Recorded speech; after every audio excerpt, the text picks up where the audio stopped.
ये जगह किसी रहस्य से भरी थी, क्योंकि यहाँ से बाहर निकलने की कोशिश करने वाले इंसान को मौत की सजा दे दी जाती थी। 2014 में हुए एक एक्सीडेंट के बाद जब इस सीक्रेट एजेंट की आंख खुलती है तो वो खुद को सन 4028 के एक अजीब से टाउन में पाता है। और सबसे हैरान कर देने वाली बात यह थी, उस टाउन के लोग अब भी यही मानते थे कि वे सन 2000 में जी रहे हैं, जबकि सच्चाई तो ये थी कि पिछले पूरे 2000 सालों से उन्हें बिना बताए एक डेंजरस सर्वाइवल प्लान का हिस्सा बनाकर रखा गया था। क्योंकि बाहर की असली दुनिया तो बहुत पहले, लगभग 2000 साल पहले ही खत्म हो चुकी थी। अब इसी टाउन के पास के घने जंगल में अचानक ईथन की आंख खुलती है। ईथन एक सीक्रेट सर्विस एजेंट था जो अपने पार्टनर के साथ एक टाउन में अपनी ऑर्गेनाइजेशन के 2 गायब हुए फेडरल एजेंट्स को ढूंढने के मिशन पर था। लेकिन एक्सीडेंट के बाद अब उसकी हालत बहुत खराब थी।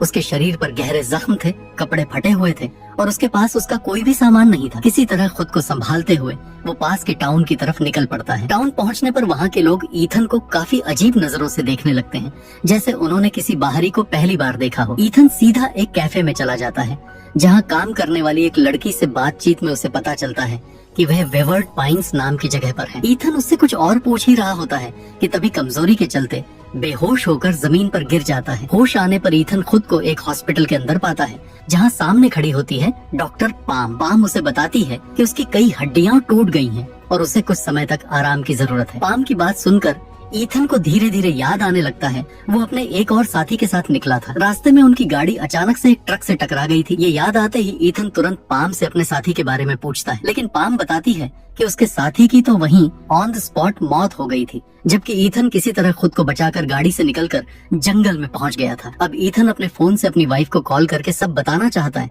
लेकिन पाम के मुताबिक उसका फोन और आइडेंटिटी कार्ड पुलिस स्टेशन में है, जिन्हें वो बाद में जाकर ले सकता है। फिलहाल उसे आराम करना चाहिए। लेकिन हॉस्पिटल में कुछ घंटे बिताने के बाद ईथन को सब कुछ बहुत स्ट्रेंज लगने लगता है। पूरे हॉस्पिटल में पाम के अलावा कोई और डॉक्टर नहीं था। माहौल इतना अजीब था कि ईथन अब वहाँ और नहीं रुकना चाहता था। वो जल्दी से कपड़े पहनता है और बाहर निकल पड़ता है। हॉस्पिटल का कॉरिडोर सुनसान था, न कोई पेशेंट दिख रहा था, हर कमरा बंद था। ईथन अब सीधा पुलिस स्टेशन पहुँचता है, लेकिन वहाँ भी गेट पर ताला बंद मिलता है। अब उसे लगने लगता है कि शायद इस गांव में कोई अजीब सी हॉलिडे चल रही है। थोड़ा आगे जाकर उसे एक बार दिखाई देती है, जहां वो फोन कॉल करने के इरादे से अंदर चला जाता है। बार टेंडर का नाम था बेवरली। ईथन उससे बात करते हुए फोन मांगता है और अपनी वाइफ को कॉल करने की कोशिश करता है, लेकिन बार बार कोशिश करने के बावजूद भी कॉल कनेक्ट नहीं होती। बेवरली उसकी बेचैनी देखकर उससे पूछती है कि आखिर हुआ क्या है। ईथन उसे अपने साथियों के गायब होने और अपनी हालत के बारे में सब कुछ बता देता है, लेकिन जैसे ही बेवरली उसके खोए हुए साथियों के नाम सुनती है, वो तुरंत चुप हो जाती है, जैसे उसने कोई बहुत बड़ा राज सुन लिया हो। अभी के लिए बेवरली ईथन को एक पेपर पर एक एड्रेस लिखकर देती है और मुस्कुराते हुए ये भी कहती है कि अगर उसका मूड कभी खराब हो तो वो कभी भी उससे मिलने आ सकता है।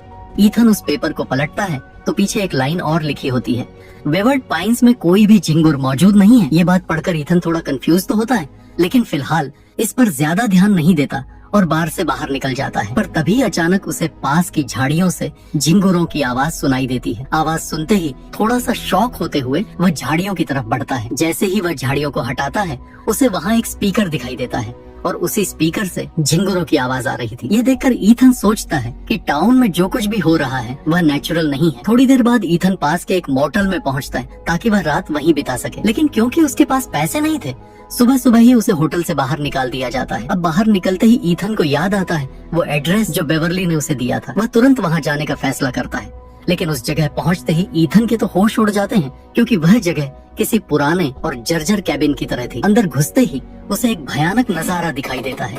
बेड से बंधा हुआ एक इंसान जिसकी कई दिन पहले मौत हो चुकी थी। जब ईथन पास जाकर उसका चेहरा देखता है तो वह हैरान रह जाता है। वो लाश किसी और की नहीं बल्कि उसके खुद के खोए हुए साथी की थी। ये देखकर ईथन बुरी तरह डर जाता है और सीधे पुलिस स्टेशन की ओर भागता है। वह वहाँ के शेरिफ को सारी बात बताने की कोशिश करता है, लेकिन शेरिफ का रवैया बेहद अजीब था। वह तो उसकी बात सुनते सुनते आइसक्रीम खा रहा था और किसी तरह की सीरियसनेस दिखा ही नहीं रहा था। आखिर ईथन के बार बार जिद करने पर शेरिफ उसकी कंप्लेंट तो दर्ज कर लेता है, मगर लापरवाही से कहता है कि वो थोड़ी देर बाद जाकर बॉडी को चेक करेगा। उसकी बातों से साफ झलक रहा था कि या तो वह झूठ बोल रहा है या फिर जानबूझकर किसी चीज को छिपा रहा है। ये देखकर ईथन वहाँ से बाहर निकलता है और किसी का फोन लेकर सबसे पहले अपनी वाइफ को कॉल करने की कोशिश करता है, लेकिन फोन अनरीचेबल आता है। फिर वह अपनी ऑर्गेनाइजेशन में कॉल करता है, जहां आखिरकार एक आदमी कॉल रिसीव करता है। ईथन जल्दी से बोलता है कि मैं ईथन हूँ, मुझे अपने बॉस से बात करवाओ, ये मामला बहुत सीरियस है। लेकिन सामने वाला आदमी हर बार कोई ना कोई बहाना बना देता है और आखिर में वो कॉल काट देता है। अब उसके मन में एक ही बात साफ हो चुकी थी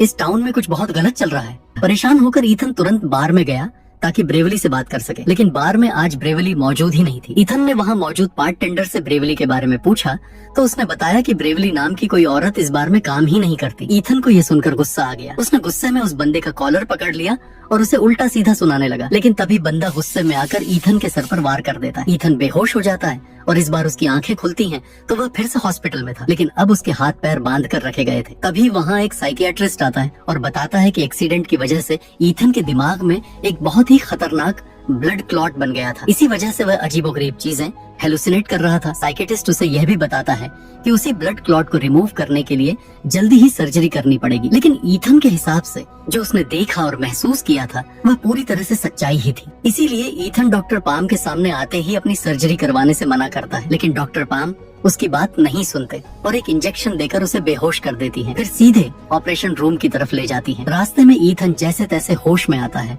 और महसूस करता है कि जो उसका स्ट्रेचर खींच रहा है वह कोई और नहीं बल्कि ब्रेवली थी। ब्रेवली हॉस्पिटल में ईथन की जान बचाने आई थी। ब्रेवली ने ईथन को होश में लाकर लिफ्ट में ले लिया ताकि वह हॉस्पिटल से बाहर जाकर नॉर्मली बात कर सके। इंजेक्शन के असर से ईथन को अभी भी चक्कर आ रहे थे, इसलिए सबसे पहले वह बाथरूम में छुप गए। बाहर की चीजें देखने के लिए ईथन ने जानबूझकर बाथरूम के कांच को तोड़ लिया था। तभी डॉक्टर पाम बाथरूम के बाहर आ पहुंचती है। ईथन तुरंत डॉक्टर पाम पर अटैक करता है और ब्रेवली के साथ वहां से भाग जाता है। खाली घर में पहुंचकर ब्रेवली ईथन से बात करती है और बताती है कि वह कई सालों से इसी टाउन में फंसी हुई थी और सन 1999 में टाउन में आई थी।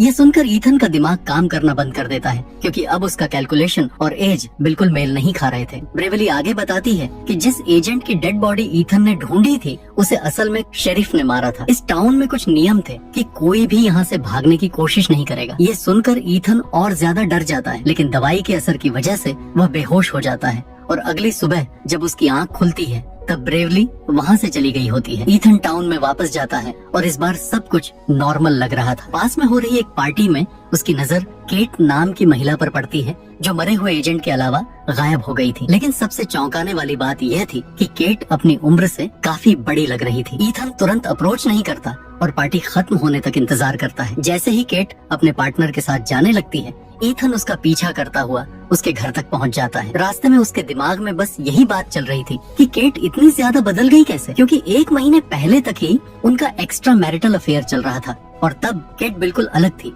ईथन हिम्मत करके केट के घर की डोरबेल बजाता है और उससे बात करने की कोशिश करता है। शुरू में केट अपने पति के सामने ऐसे दिखावा करती है जैसे कि वह ईथन को जानती ही नहीं। थोड़ी देर में वह अपने पति को किसी काम के बहाने से अंदर भेज देती है और ईथन को बताती है कि पूरे टाउन में हर जगह सीसीटीवी कैमरा लगे हुए थे और 24 घंटे उनकी हर मूवमेंट पर नजर रखी जा रही थी। इसीलिए केट ने ईथन से कहा कि वह अभी बहुत ज्यादा सावधान रहे। मगर ईथन का मन अभी भी यह जानने में लगा था कि केट इतने समय में इतनी बदल क्यों गई। केट के हिसाब से वह पिछले 12 साल से इस टाउन में थी, जबकि ईथन की जानकारी के अनुसार केट बस 1 महीने पहले गायब हुई थी। यह सोचकर ही ईथन का दिमाग दंग रह गया।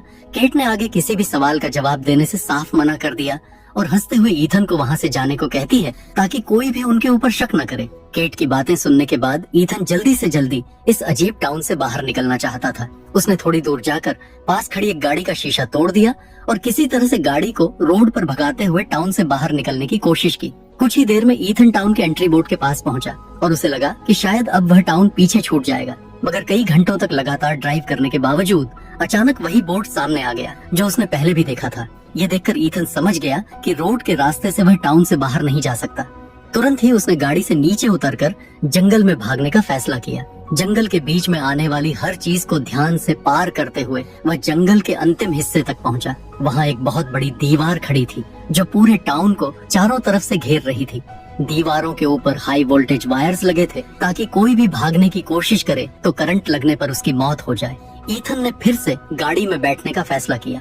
तभी अचानक टाउन का शरीफ आ गया और ईथन को गाड़ी चुराने के जुर्म में पकड़ लिया। ईथन बार बार समझाने की कोशिश करता रहा कि वह एक सीक्रेट सर्विस एजेंट है, लेकिन शरीफ ने उसकी बातों को बिल्कुल नहीं माना। इसके बाद शरीफ ने ईथन को कुछ दिनों के लिए हाउस अरेस्ट पर डाल दिया। ईथन को अब न चाहते हुए भी एक पुराने सड़े हुए होटल में रहना पड़ा। ईथन ने तय किया कि सबसे पहले वह इस टाउन के बारे में सारी जानकारी जुटाएगा। बाद में उसे पता चला कि टाउन में इंटरनेट की सुविधा उपलब्ध नहीं थी। ईथन फिर उसी टूटी हुई कैबिन में गया जहां उसके साथी की डेड बॉडी पड़ी थी। अभी भी उसकी साथी की बॉडी वहीं सड़ी हालात में पड़ी हुई थी।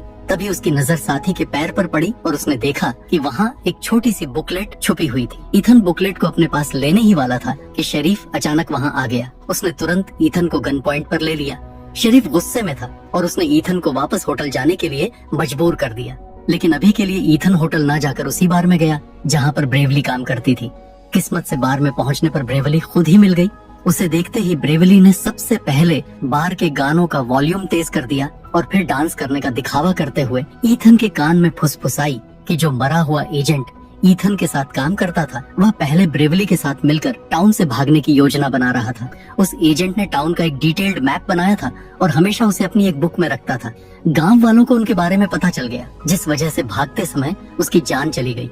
अब ईथन समझ गया कि टाउन से बाहर निकलने के लिए उस मैप की जरूरत कितनी जरूरी थी। ब्रेवली ने उसे कुछ पैसे दिए और खाने के लिए कहा। पैसे लेकर ईथन कैफे गया और वहाँ कॉफी खरीदी। कॉफी के दौरान ही वहाँ काम करने वाली एक औरत ने उसे बताया कि उसकी एक्स्ट्रा मैरिटल अफेयर वाली गर्लफ्रेंड पास की टॉय शॉप पर काम करती थी।